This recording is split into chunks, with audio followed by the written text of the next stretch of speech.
বাংলাদেশের তরুণ কৃষি উদ্যোক্তা, নারী, কৃষক এবং খাদ্য প্রক্রিয়াজাতকারীদের সহায়তার লক্ষ্যে একটি সামাজিক ব্যবসা তহবিল গঠনের জন্য আন্তর্জাতিক কৃষি উন্নয়ন তহবিলের প্রতি আহ্বান জানিয়েছেন প্রধান উপদেষ্টা অধ্যাপক মোহাম্মদ ইউনুস।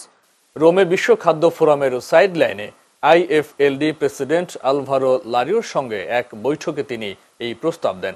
প্রধান উপদেষ্টা বলেন, এই ধরনের একটি তহবিল দরিদ্রদের স্বাস্থ্যসেবা সহ সামাজিক সমস্যাগুলো সমাধান করবে এবং তরুণ, কৃষক, নারী এবং মৎস্য খাতের সাথে জড়িতদের মধ্যে উদ্যোক্তা তৈরি করতে উৎসাহ যোগাবে।